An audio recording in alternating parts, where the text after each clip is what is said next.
as it is, they are holy. They are holy.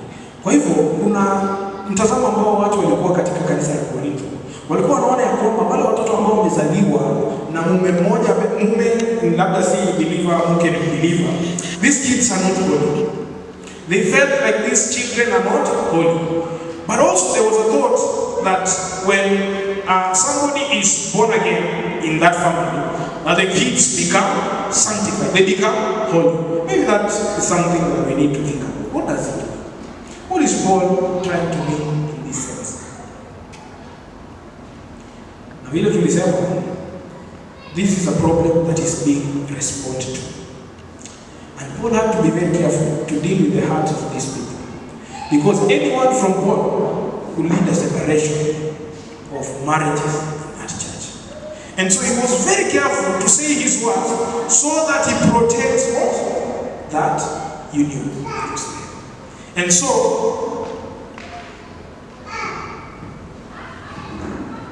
when he says that the believing spouse sanctifies that union, that the believing spouse makes, kama ni lunch time ndio spice inaingia kwa kinywa. Bwana asifiwe sana. But the believing spouse sanctifies the union in this sense. The more you behave as a believer, the more you interact as a believer, the more you reflect Christ in that marriage, automatically you are influencing the other person. And so Paul is with understanding that if there is one party in that house, somebody who is believer, automatically he will bring up the children in the ways of the Lord. It doesn't mean that children will automatically be saved, but no, they will be raised up in a godly way. And so, the primary mission field of a believer, as I say, is in his home. So before you preach to any other person, before you speak it to any other person, please do it in your home. Reflect with your character. Do it to that unbelieving wife, to that unbelieving husband, until they receive Christ. Because that is the place of sanctification. That is the place that person can ever hear any gospel. Please preach to that person by the virtue of your character. Those ones wonderful. Now, a godly life, as somebody said, a godly life is the most powerful sermon to the unbelieving spouse. A godly life is the most powerful sermon to the unbelieving wife will ever hear. Hakuna injili inaweza move the unbelieving wife than the character, than a powerful life that is demonstrated in marking the newness of life in their lives. So we are saying that marriage in itself will comfort even the unbelieving partner. The reason why we are saying that is because we understand that marriage had been ordained there by God himself. Ni Mungu tu aliyekuwa ameteua ndoa ikaweze kuwa mahali pale. Na kwa hivyo, because marriage itself is the plan of God, it sanctifies and it refreshes those who are in. That is the place of enjoying the goodness of God. And so, if you consent to live with that wife, that husband who is an unbeliever, by the virtue of you living a godly life, you are preaching to this person. And probably, by God's grace, they could be saved. They could hear the gospel and receive Christ. And in other ways, I also have to say this. There are things that you never really know.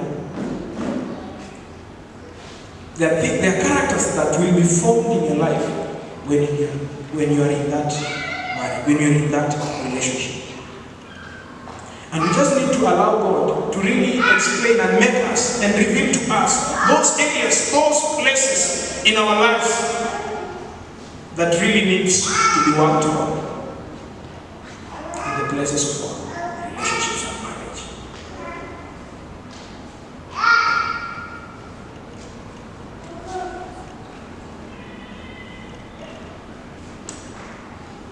So, verse 15, the Bible tells us, but if the unbelieving partner desires to separate, let it be so. In such a case, the brother or the sister is not bound. For the God has called us to peace.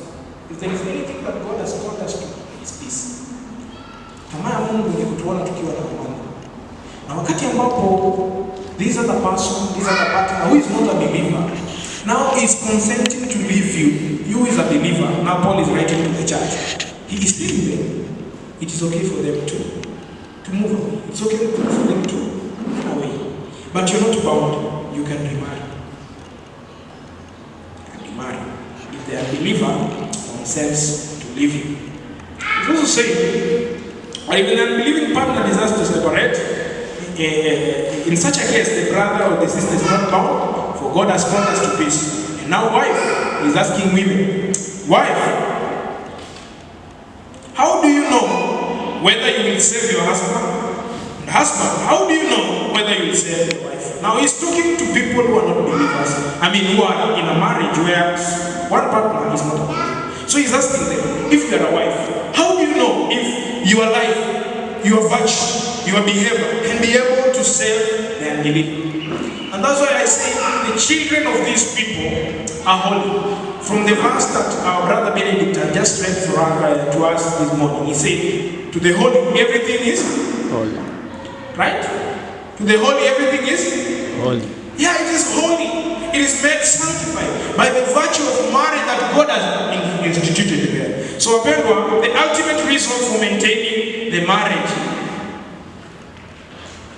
is the gospel-centeredness. Alafu, when children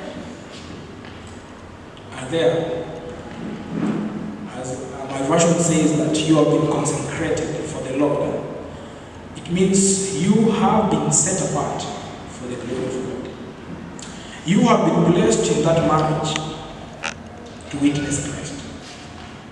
Paul is writing to this church and telling them, so much as you want to go, so much as you want to leave that husband, that wife, you have been blessed there by God to witness Him. You have been blessed there by God to express the love of God to this person. God doesn't want you to divorce. God doesn't want you to separate. But if the person himself or herself wants to divorce or separate, it's okay. But you remember this. By the course of your life, you can be able to save the unbelieving partner. I know sometimes it may reach and it may be hard. You can't do that.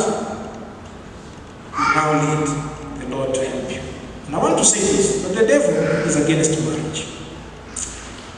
From the beginning. He doesn't want marriage to stand. He doesn't want people to enjoy the beauty that is found in the marriage. He doesn't want people to express the image of Christ and the church through their marriage. And so he will fight it with all means.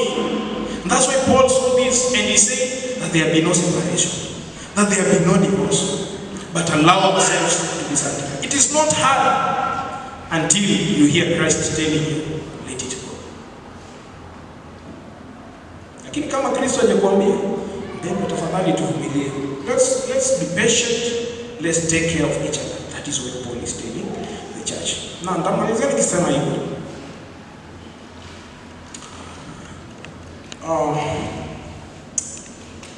This was a hard task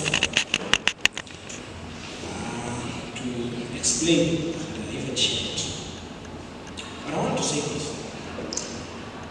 If people who are married, one of the partners divorces the other one because they are not believers, do you think, people think about the hardening that will be placed in the heart of the partner who has been left?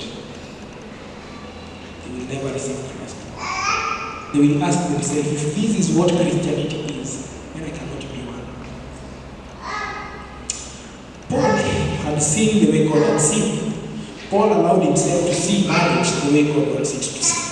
And that's why he was consenting. Na kuna mambo ambayo hata wewe mwenyewe ukifikiria unaona, hapana, I think this one deserves divorce. But Paul saw the seriousness that God had seen and placed in marriage, and he wanted that seriousness to still be there. He wanted the marriage covenant to be respected. He wanted people to take marriage as it is. Marriage si kitu unaamua leo unaacha huyu, unaoa huyu, unaacha huyu, hapana. This is something that God has instituted and is supposed to guide us. Juzi, nimekuwa na hii text, by the way, imekuwa inanipea kazi nyingi sana. As I was traveling, I found a person in the car. Nilikuwa namuuliza, hey, why is it that the divorce rate is so high at this time? And so many reasons were being given. Jana he was asking another one, nikamuuliza, hey, marriage kwa nini watu wanakuwa na mbona marriage ni ngumu hivyo? Why is it that marriage inakaa ngumu hivyo? And you can even attest that a lot of people are complaining nowadays about marriage. I can bear reasons as to why sometimes marriage is hard, which I don't want to give us. But I love, there's something that God really spoke to me. Nikasema, Mungu, sikuruhusu vitu kama hii ni hapo niko marriage. You know what I got? Then don't be married. Don't be married. Challenges will be there, problems will be there, encounters will be there, but you have to persevere. Look unto Christ, the way He is persevering with the church, the way He is endlessly dying for the church, He's laying His life down for the church. He's still loving us with our weaknesses, with our problems. He doesn't give up with us. That is how we ought to be.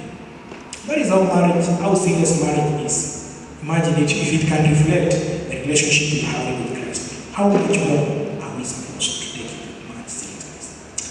I want you to bow down your head. And I want you to make a prayer.